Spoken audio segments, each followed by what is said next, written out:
everyone, and welcome to today's Healthcare Careers in Focus session. Today, I am delighted to welcome Natalie, who is going to be talking us through her career in human resources. So, when you're ready, Natalie, I will pass to you. Thank you. As Bryony said, my name's Natalie. So my job title is Human Resources or HR advisor, and I currently am working in a group of hospitals. Um, so my next slide talks a little bit about my career journey. But before I move on to that, I just thought it might be useful to give you a bit of an overview about what HR is. From my experience, it's not something that everybody knows the details of. So HR are essentially a team that work within all businesses or most businesses, and our role really is to support the manager and the employee throughout their employment. So depending on whereabouts you whereabouts you are in terms of the amount of employees that you have, HR might look slightly differently for everybody, and the amount of teams that you have to support with HR. So HR could be involved in the process from advert, so what you see that's advertised, through to an interview. It could be the paperwork that you receive to confirm that you've been offered a role, and your contract, which is, all of the expectations that we ask of you and all of the things that you can expect from your employer. We get involved in a range of things throughout your employment, as I've said. So that could be supporting with making sure you're getting paid, so doing the background payroll. It could be supporting with your well-being, so occupational health, which I'll talk a bit more about later on. It could be all of the support that's in place, such as counselling, employee assistance programs, lots of things that can support you as an employee inside and outside of work. It could be looking at, for example, disciplinary. So if potentially somebody's done something wrong in the workplace or something like that, it's about how to manage that and supporting managers and employees through that process. It could be that there's something you're not happy about with in your employment, and we support with that process as well. There are other things in terms of working patterns, lots of different things, any of those things that we can support with. So there's a whole level of options within HR, and I'll kind of talk you through some of those things that I've been involved in as well, just to give you a bit of an idea of what that could look like. So for me, I kind of fell into a HR career really. When I was at school, we didn't have great advice in terms of careers, and essentially it was just a case of you're going to university, pick a course, and I had no clue what to pick. So really, I thought about how far I wanted to be away from home, and then kind of work from there. I did business studies as an A level as well, and really enjoyed the HR part of that course. So I managed to find a course in sort of quite a fairly localish university, and kind of went from there really. So I did 2 years in HR at university. It was a 4 year course, and the third year was a sandwich course. So you had to go and get a placement in HR. At that time, there was an economic downturn, and there weren't many places that were looking to employ somebody and pay them when they didn't have that experience. So I kind of took a little bit of a pause and thought, what do I need to do? Am I going to have to get through another 2 years and actually come out of university, and I can't find a job because I haven't got any kind of work experience. I'd not even worked in an office. So at that point, I decided that I would take my 2 years, which gave me a diploma of higher education, and I would go and do some agency roles. So I'd had a Saturday job in a supermarket, which had kind of given me a little bit of a basis in terms of how employment worked. But I didn't have any admin experience at all or working in an office. So that's what I started with. And from there, stayed with a few kind of companies, and then those things ended, and I looked for sort of an entry level role. So I did a couple of entry level recruitment roles. One was at a charity, so that would have been looking at the recruitment side of things, doing DBS checks, doing some sort of change letters, things like that. And then I moved into manufacturing industry. Um, and did a bit more hands-on work, did a bit more in terms of payroll, a bit more in terms of recruitment, so actually doing interviews and advertising, um, doing a bit more in terms of supporting with if people had been off sick and kind of doing return to works, and that was looking after agency staff on site. So that was a really good basis for me to just get a bit more of an understanding in terms of what was available in HR, and I sort of have built my career through. Moving into different industries and different types of HR roles. So following that, I then started a HR administrator role in sort of the insurance and banking industry, and that involved a huge amount of different tasks. So things that I was familiar with, so payroll, recruitment, but it was also background checks. I did lots of letters in terms of changing people's working patterns, for example. If people had changes in what they were being paid, I would complete those as well. So all of that got involved a lot more in the recruitment, talking to agencies about what vacancies we had and who might be suitable to fill them. So yeah, lots and lots of different things, and I think that was probably my first proper HR role, I would say, within a business. And luckily, as part of that, the development that I got was to do my level 3 CIPD diploma in HR.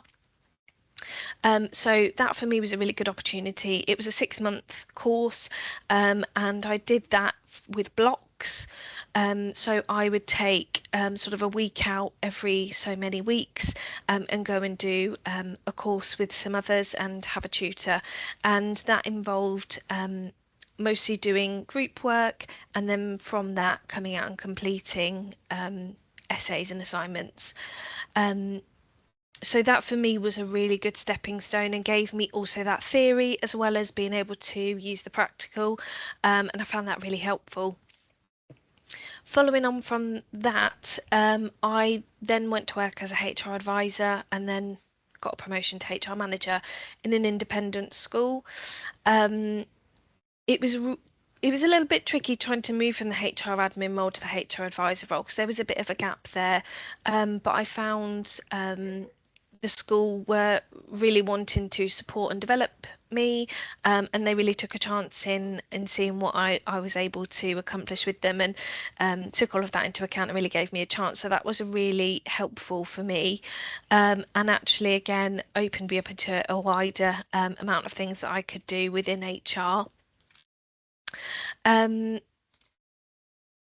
and from there, again, I became more involved in kind of the recruitment side of things, but more involved in more senior levels of recruitment. So, and managing kind of the recruitment process. So that became my role rather than just kind of administrating it. I became more involved in kind of more of the overseeing aspects of it. Again, more involved in payroll and actually looking at calculations, much more involved in employee engagement, so supporting with long service awards and getting the opportunity to put in place a revamped long service award and looking at what there was and trying to support in revamping that. Lots of things in terms of employee well-being as well, so putting in place things, so we had a well-being group, so being a part of that, putting in place initiatives such as walking challenges, giving out well-being advice throughout the year as needed. So lots of things that I got involved in there. And then, as I say, I was offered the opportunity to do my level 5 CIPD diploma in HR, and part of that was as an apprenticeship, and that took me about a year and a half to do that alongside working. Um, and it was quite challenging at times in terms of managing timescales, because I also have my son as well. So trying to manage all of the time that I had, trying to work, trying to do my home life as well. But it was absolutely worth it in the end. And as I said previously, I think just being able to have that theory alongside doing the job, it was really great because it meant that I could learn and be getting paid at the same time. So that was really, really something that was important for me. Um, and at the end of my level five diploma, I was given a promotion to HR manager. So that meant I was overseeing the team that I was in previously. So I was overseeing sort of the day to day, and being a little bit more involved in some of those other more senior areas as well.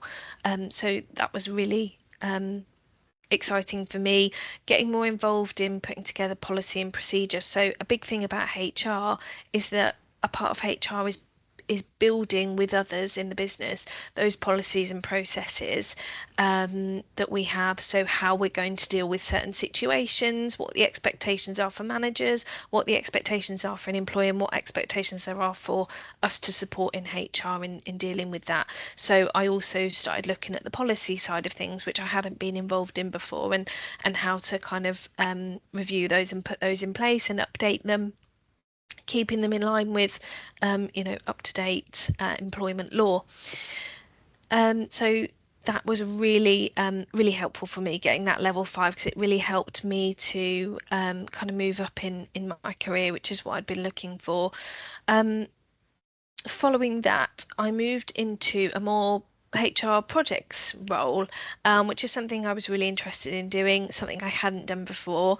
And that was as a senior people advisor for a sales and marketing business. So the business were quite small. So all of these companies that I'd been in previously were fairly small businesses. So the school, we sort of had 600 employees. At the sales and marketing business, there was around three or 400. So in those businesses that are smaller, it's much easier to be more involved, and be able to do more of those things as part of that. So, in my role as HR projects, I did a lot around recruitment and about retention, which is ensuring that we can keep people employed with us, that people don't want to resign and move somewhere else. How can we keep people employed with us and make them not want to leave, and make it such a great place to work that people don't want to leave us, and putting in place those development opportunities. So that's one of the things I did in that, and that for me was absolutely a new skill. And a lot of these things I've had to find my confidence with, and that's a really big thing to I think for anybody, as I'll talk about later, that's a really important thing is your confidence. Um, and currently, I am a HR advisor within a healthcare setting. So, as I said earlier, in a group of hospitals. So, in terms of the scale, we have about 7,000 employees. So, a lot bigger scale than what I'd been used to previously. So, it's very, very different to all of those roles that I talked about before. I don't get involved in quite as much of a range of the things as I used to. But for me, I needed more experience in employee relations, and I'll explain kind of what that covers in a minute.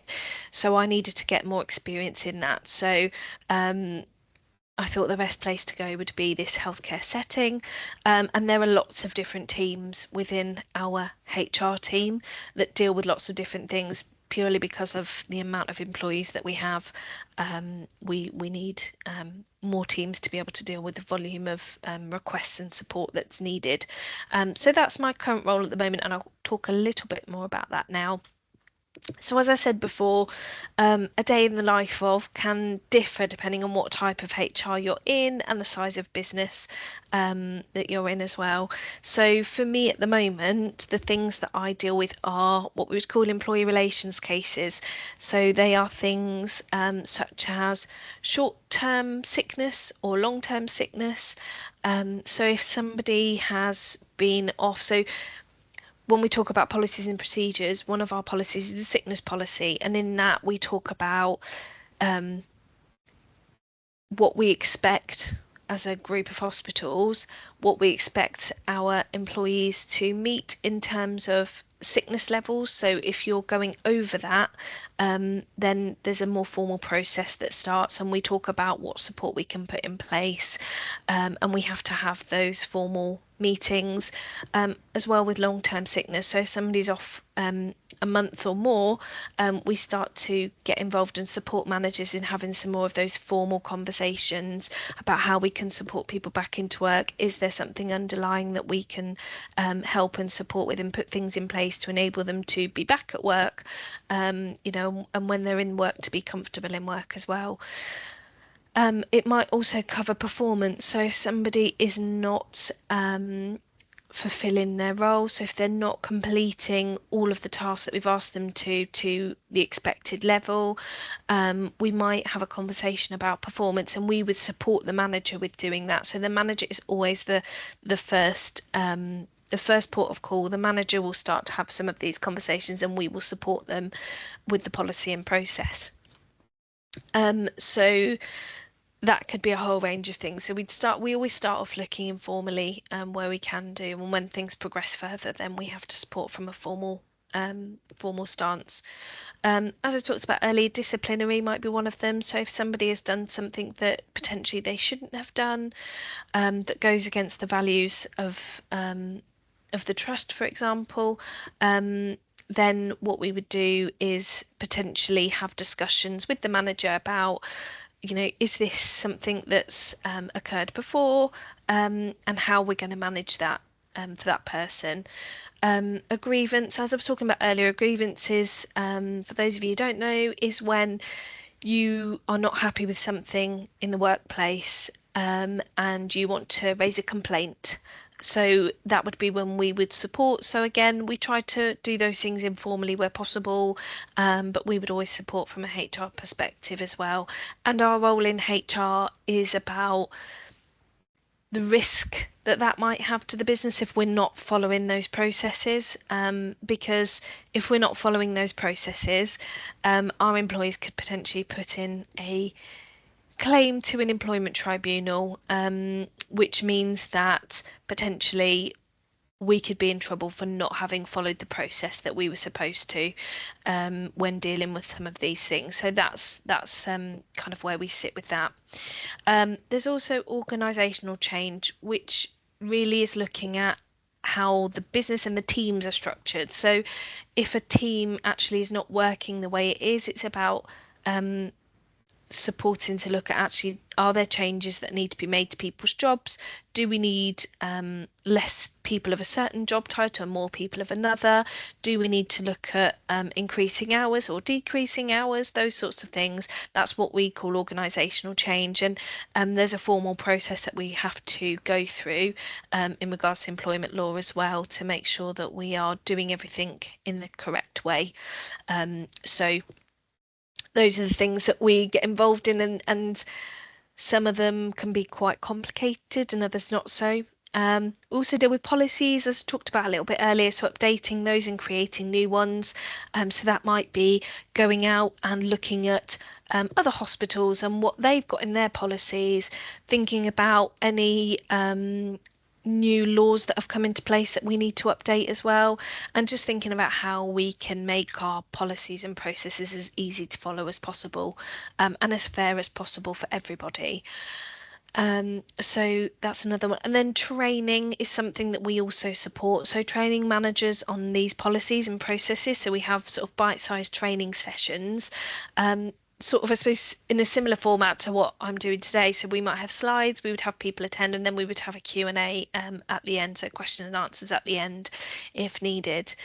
And one of the biggest things in HR is about building relationships across the business and building trust and following through on the things that you'd said you would. So that's a really big thing, because without building those relationships and building that trust, managers might not necessarily agree with the support that we've put in place, or some of the advice that we might give to them. So that's a really important thing. And I think in all in all roles, building that trust and building those relationships across the business is really important because um, it's so much easier in your day to day if you know other people in other departments that could potentially know the answer to something or help you with something. It's so much easier when you're working between teams and trying to resolve the answer together rather than just working alone. So that's a really big part of it. Rewards and challenges. So for me, it's about knowing that policy's being applied fairly and consistently because we're supporting with it. It's about supporting and advocating for employees. So in some situations, some of our employees could have be at really difficult times in their life. They could have lots of things going on at home. They could have health conditions. So it's about being able to support and advocate for them. And if perhaps a manager is not clear on the things they can do to support, we would step in and show them what they should be doing. So making sure that we can do those things. And I think also knowing that we're making a difference to the employee and the manager, so supporting both sides, and we are very neutral in the middle, just trying to get the best for both. So that's really important to me, I think, in seeing that you make a difference. I think in HR you're very much behind the scenes, so sometimes not everybody sees that. And a lot of what we do is confidential, so we can't advertise what we've done to support somebody necessarily. But I think it's about within your team supporting each other and congratulating each other as well, because some of the cases that we deal with are really, really difficult. Um, One of the rewards, as I kind of touched on a minute ago, is building knowledge and understanding of other cultures and backgrounds and people's health. So building those relationships not only with other teams, but also using the knowledge that you have and educating yourself on where people might have come from, what their culture, the implications that has, things that might mean for them when they're employed, health conditions that people have, and understanding what they have. And I think also just being a little bit aware of the bigger picture, because I think sometimes understanding these things and understanding where people come from and their cultures and understanding sometimes the things that people are going through in their own lives um, can really be quite impactful and I think make you think about your own self-awareness and that bigger picture. Um, in terms of challenges, I think there is sometimes a stigma that HR can be seen as negative, and that I think it's more of a minority these days, but there are many times when I have gone to somebody in previous roles to give them a letter and they've thought it was a letter to tell them that they've that we're ending their employment, and that's not something I would ever do. And HR being invited to a meeting must mean that I've done something wrong or that I've done something serious, and actually it's not at all. We're there to support. So, and we're not there to tell people off. We're not there for any of those things. We're just there to make sure that things are being followed as they should be. So I think sometimes that's quite a difficult one. Other challenges are dealing with difficult conversations and situations. So, as I've said, there are sometimes some really difficult conversations that need to be had, and people are sometimes in really difficult circumstances. And there sometimes needs to be, yeah, those difficult conversations, not necessarily, you know, from our end, but also sometimes listening to those people's um, circumstances as well. Some of it can be very emotional. Some of it can be really difficult. Some of the things we deal with, they're quite emotive circumstances. So I think that is always something that is difficult, but the rewards make it worthwhile. Another challenge would be giving advice and it not always being followed. So in HR, our role is to give advice, as I've said before, to to advise of the risk if we're not following the right process and policy. And sometimes managers might decide actually they don't like the advice we've given, so they're going to go and do something else, which is fine. But if it doesn't work out, sometimes we have to then step in and try and pull things back. So sometimes that can be difficult. Um, Advice to my younger self, touched on this a little bit earlier. So I think believe in yourself. For me, I've always struggled a little bit with my confidence, and it's something that I have got much better at, believing in myself. And I think just, yeah, believe that you can do it and do the best you can. Always just try your best. We all make mistakes, but just believe in yourself and you can do it. Also think taking the time to look at options out there in terms of a career, so what might be right for you. Like I say, I kind of just fell into this and it's worked out okay, but I think I would have liked to have understood a little bit more about what was out there for me.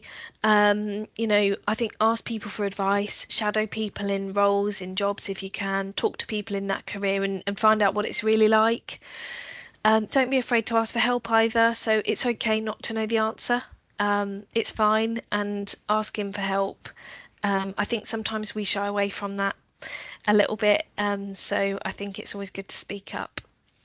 Um, and also to go out there like I did, get some life and work experience to help kind of guide in terms of what I wanted to do.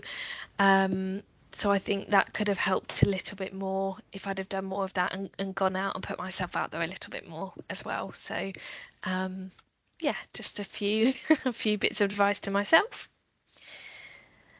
Um, so next, I'm just going to talk to you about a case study, just to give you a bit of a glimpse into a case that I've supported with and kind of the outcomes of that and what support we put in place. So the employee had an underlying condition, which is rheumatoid arthritis. So that means they have kind of swelling in their joints. It's very painful, and it's usually managed with medication, which can sometimes be quite difficult. There are flares at different times, and it can just be really, really painful. Also, they were pregnant as well. So there were added kind of symptoms with that. They had a young family, and you'll see why in a minute that would also have an implication. And they also had a physically demanding role as well. So, due to the symptoms of the rheumatoid arthritis, they had quite a lot of sickness episodes. So, as I talked about earlier, we have expectations that we expect people to follow within the hospital. So, we would expect that people would have no more than 3 occasions of absence, 5 days, 37.5 hours over a 6-month period. And if they do, then we just start the formal process. And there are a few stages that you move through. So if then you continue to have further absence, you sort of move through those stages. So there are 3 stages, and at the third stage, we might move on to stage 4, which is what we would call a sickness absence hearing. And at that hearing, we might be talking about it would be a review of that person's case, and we'd be saying, okay, is there anything more we could do to ensure they're at work more often? And if not, it could potentially be that they might be dismissed from their role because they're unable to do the job that they've been employed to do due to their underlying condition. And that's never a place we want to get to. So we always want to try and support and do as much as we can to not get to that point. And the reason I'm explaining that is because we were moving very quickly through those stages and we were starting to move to that fourth stage in this case. So the rheumatoid arthritis was impacting on their feet and legs and arms and wrists. They're in a role where they are moving patients. They are having to do lots of kind of work with patients and lots of manual handling.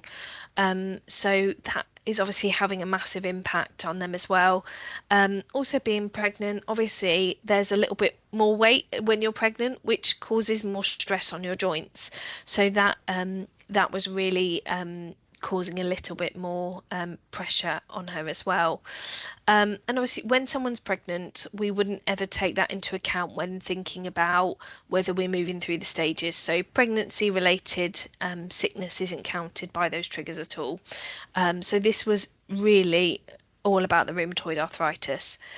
They had a young family, and so that's having a result, having an impact on them being able to rest outside of work, because when you have small children running around, they're into everything. It's very difficult to take those periods of rest.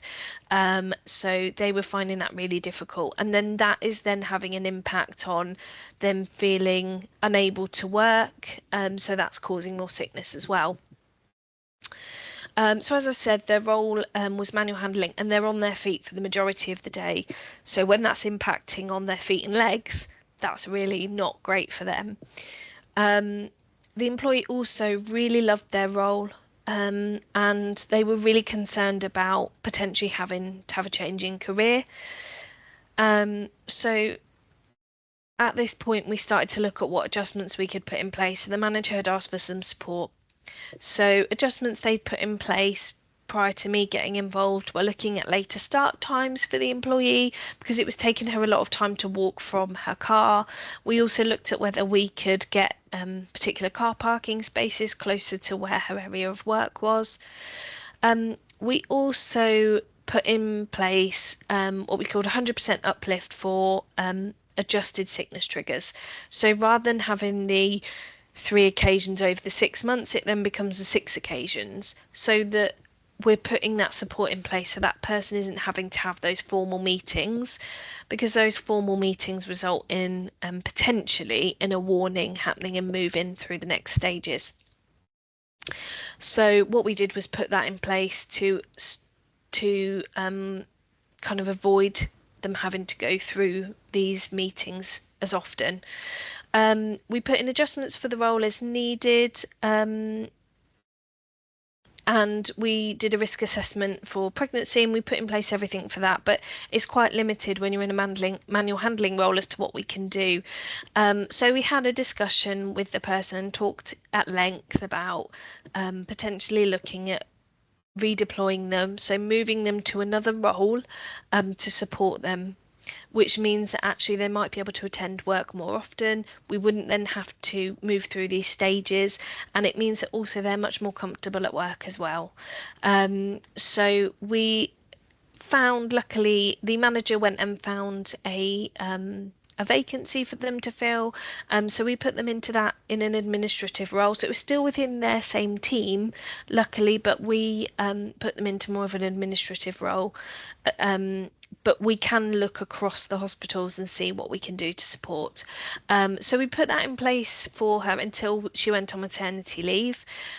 She's got transferable skills, so she's got really great admin skills that we could use.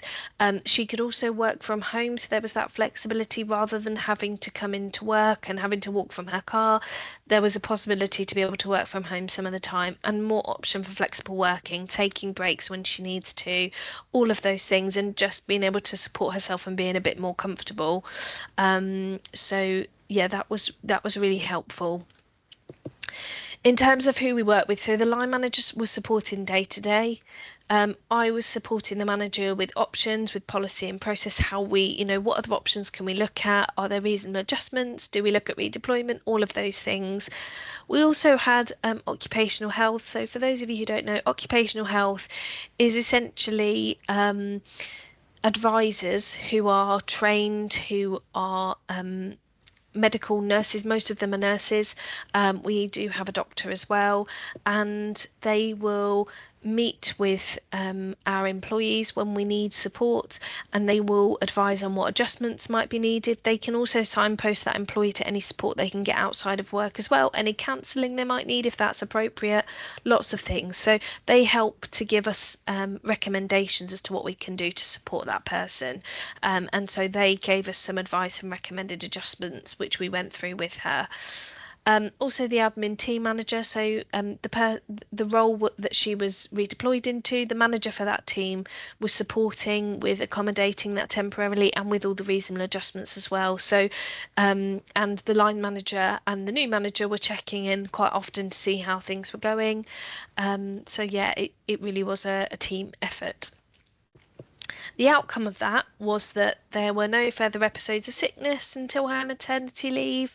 Um, she also felt supported and motivated. So although I think, as I said, she's seen the benefits of her of moving to this admin role for her health and decided to move to an admin role permanently after returning from maternity leave. So I think there was real concern that actually it wouldn't be what she needed. But sometimes I think it's about having, like I said before, having those really open and sometimes difficult conversations to say that they need to put themselves and their health first.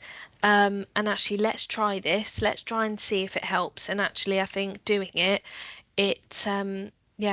really helped. And I think long term, that'll be something that supports her moving forward. So yeah, really good outcome from that one. And that's the end of my presentation. So Bryony, over to you. Thank you very much for joining us today, Natalie. It's been wonderful and very insightful to learn all about your career. For those who are watching, we hope you enjoyed today's session. If you can, please could you take a moment to let us know what you think by completing the feedback form. You can do this by scanning the QR code on the screen. Thank you once again, Natalie, for joining us, and thank you for watching.